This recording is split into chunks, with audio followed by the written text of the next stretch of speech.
Assalamualaikum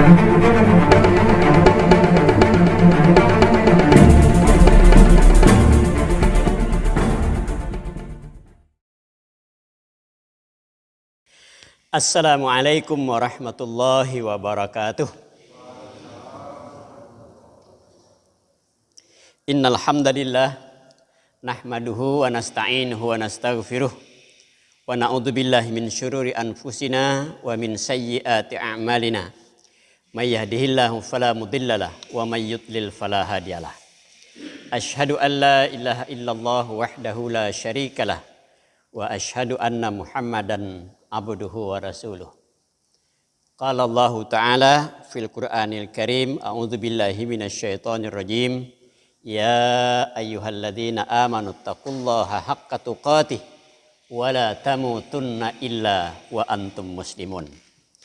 Amma ba'du fa inna asdaqal hadits kitabullah wa khairal hadi hadi Muhammadin sallallahu alaihi wasallam. Wa syarral umuri muhdatsatuha wa kullu muhdatsatin bid'ah wa kullu bid'atin dalalah wa kullu dalalatin finnar. Allahumma shalli ala Muhammad wa ala alihi wa sahbihi wa man tabi'ahum bi ihsan ila yaumiddin. Jamaah salat subuh Masjid At-Tanwir Gunung Tabur. Kalau pada pertemuan yang lalu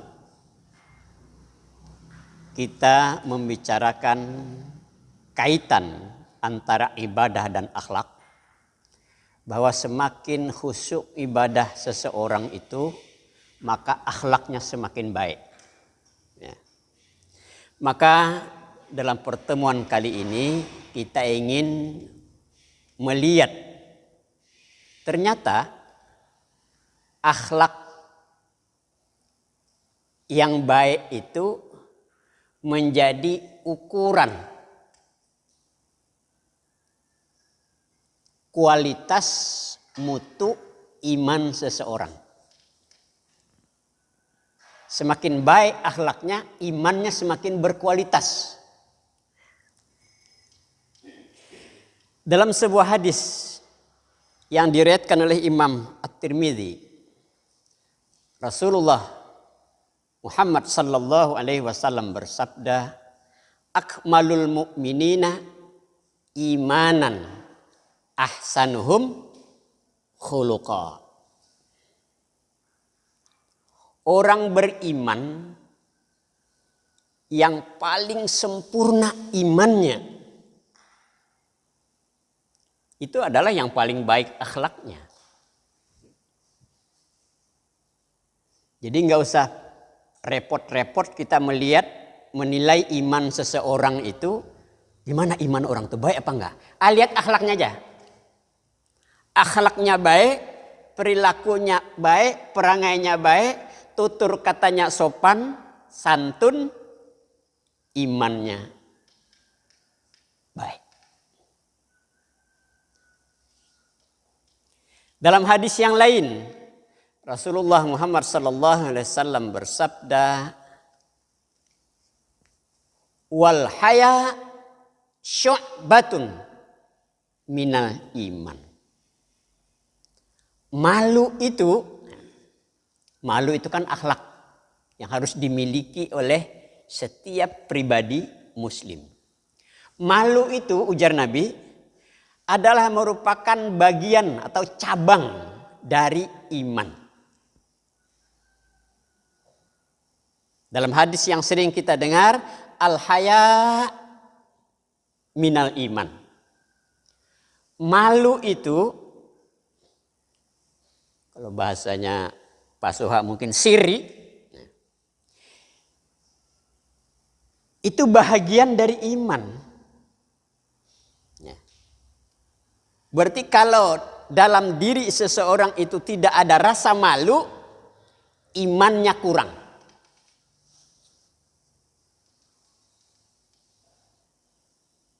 Malu itu merupakan refleksi pantulan dari iman seseorang. Jadi iman seseorang itu memantul, memancar, dipancarkan dengan rasa malu. Bahkan ya, iman dan malu itu dia akan selalu hadir secara bersama-sama. Hilang salah satunya, maka yang lain akan hilang. Hilang malunya, imannya akan hilang. Atau sebaliknya, hilang imannya, maka orang itu dipastikan hampir-hampir dia tidak ada rasa malunya. Jadi kalau ada orang itu tidak ada rasa malunya melakukan sesuatu yang tercela, bahkan bangga, hampir dipastikan imannya lepas pada saat itu.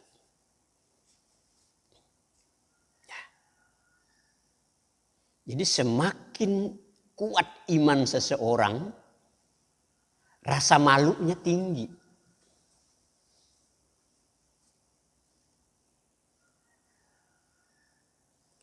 Bila malu itu sudah hilang, perasaan malu itu sudah hilang, maka orang itu akan kehilangan kontrol. Kehilangan rem. Motor, mobil, kalau nggak ada remnya, siapa yang berani jalan? Dia akan tabrak sana, tabrak sini. Begitulah orang hidup. Manakala tidak ada rasa malunya, aturan, hukum, norma, etika, adat, istiadat apapun akan dilanggarnya. Karena malunya sudah tercabut. Masih ingat Bapak Ibu? Mungkin ada 7-8 tahun yang lalu ada 2 orang artis terkenal papan atas. Bukan suami istri melakukan hubungan badan, direkam, disebarluaskan, ada yang menyebarluaskan sampai ke pengadilan, menghilang 1-2 bulan. Wah, sekarang seperti tidak ada rasa malunya lagi. Tetap eksis dia. Dan kita sepertinya tidak memberikan hukuman, tetap dieluk-elukan, tetap dipuja-puja, tetap digemari. Dan yang laki-laki ini memang sukanya gonta-ganti para artis. Luar biasa. Masih ingat Bapak Ibu? Seorang anggota Dewan DPR RI dari Komisi 8 dari partai besar melakukan korupsi tidak kurang dari 357.000 dolar. Kalau dirupiahkan mungkin sekitar 5 miliar lah. Dihukum 3 tahun. Setelah bebas malah ditunjuk jadi salah satu komisaris BUMN. Nggak ada malu itu. Biasa saja. Padahal korupsi itu adalah mencuri. Padahal kita mungkin ketahuan mencuri kotak amal masjid aja. Ketahuan indra ini umpamanya ketahuan orang mencongkel kotak amal masjid. Mungkin saya sudah nggak ada di Gunung Tabur ini. Menghilang sudah saya. Padahal mungkin isinya kotak amal yang saya curi itu mungkin 300-400 ribu. Ini 357.000 dolar Amerika. Bayangkan. Sekarang jadi komisaris salah satu BUMN. Wah, orang yang dihormati namanya komisaris BUMN itu Bapak Ibu. Gajinya walaupun dia nggak kerja ratusan juta tiap bulan. Tiap bulan. Ini namanya komisaris itu. Seleng aja jadi komisaris.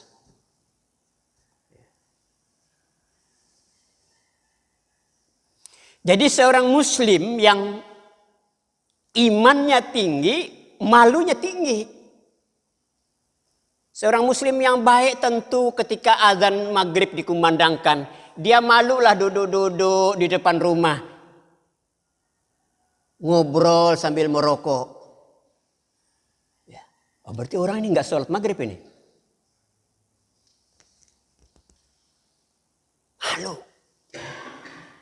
Seorang muslim yang baik, tinggi rasa malunya, tentu tidak sampai hatilah dia ketahuan makan di siang hari bulan Ramadan. Ibu-ibu yang halangan saja bulan Ramadan sembunyi-sembunyi makan. Kenapa? Tinggi rasa imannya. Jadi kalau ada orang Islam mengaku Islam, bulan Ramadan petantang-petenteng merokok di jalanan, malu, imannya pada saat itu lepas. Gak ada rasa malunya. Karena malu itu merupakan bagian daripada iman. Ini bukan dari saya, dari Nabi. Hadisnya sahih. Al-haya minal iman. Dan malu itu tadi dengan iman, makanya dikaitkan Allah, dikaitkan Rasulullah dengan iman. Dia senantiasa bergandengan. Al-haya wal iman qarna'u jami'a. Fa'idha rafa'a adahuduhuma rafa'al akhar. Jadi ujar Nabi, rasa malu dan iman itu sebenarnya berpadu menjadi satu. Jadi satu kesatuan, malu dengan iman itu. Maka manakala yang satunya hilang, fa'idha rafa'a ahaduhuma, yang satunya terangkat, hilang, maka rafa'al akhar, yang lain juga akan hilang. Jadi kalau ingin menjaga iman kita ini, jaga rasa malu kita. Jaga rasa malu kita. Orang beriman yang baik, jaga rasa malunya. Ketika dia masuk sebuah masjid, di situ orang pakai masker semua. Dia malu nggak pakai masker. Kok saya sendiri yang nggak pakai ini? Dia sembunyi-sembunyi mendatangi ketua masjidnya. Pak, ada maskernya? Malu, bukan malah bangga. Ada orang kadang-kadang bangga dia. Oh, orang lain pada pakai masker, dia nggak pakai masker. Kok malah bangga? Harusnya kalau imannya kuat dia malu. Menyalahi adat yang ada di situ. Makanya Bapak Ibu, kalau kita ke suatu masjid dalam situasi pandemi seperti ini, kan ada masjid yang berjarak seperti At-Tanwir ini. Ya, kita mengikuti anjuran MUI lah ya, mengikuti anjuran pemerintah, mengikuti anjuran Majelis Tarjih Pimpinan Pusat Muhammadiyah. Selama pandemi ini berjarak kita. Tapi ada juga masjid yang tidak berjarak sudah. Rapat aja, biasa saja. Ya. Jamaahnya mau pakai masker apa tidak itu bukan urusan. Nah, jadi kalau kita masuk masjid, lihat di situ. Kalau di situ berjarak, sudah kita ikuti berjarak. Walaupun kita ini berkeyakinan umpamanya saya nggak perlu berjarak, nggak perlu pakai masker, umpamanya. Jangan salahi adat di situ. Demikian pula kalau kita masuk suatu masjid, di situ berjarak, pakai masker, bawa sajadah, masing-masing. Meskipun kita ini berkeyakinan, oh saya nggak perlu, ikuti yang di situ. Di Berau ini ada yang nggak berjarak ya? Ada ya masjid yang rapat sudah?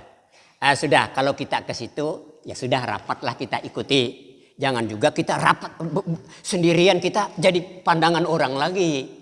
Ya ikutilah yang ada di situ. Ada pepatah Melayu yang bagus saya kira ya. Di mana bumi dipijak, disitulah langit dijunjung. Ya. Jadi jangan kita agak nyeleneh ya, dari orang lain. Ya. Malu tidak menutup aurat. Perempuan yang kuat imannya tentu dia merasa malu kalau auratnya masih terbuka. Ya. Ibu-ibu yang biasa pakai jilbab yang sudah menutupi dada, ya. Karena siapa yang pakai bawa sal? Ada yang bawa sal nggak? Nggak ada ya. Jilbab itu seharusnya menutupi dada ini, ya. Jadi bukan dililit-lilit.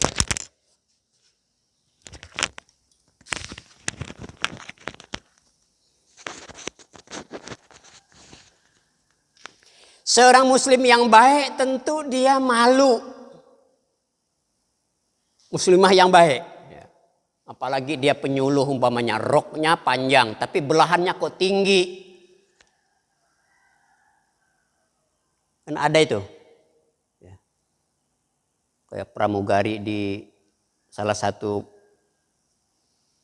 pesawat, ya, perusahaan pesawat. Roknya panjang, tapi belahannya di atas lutut. Ya, belahannya ini.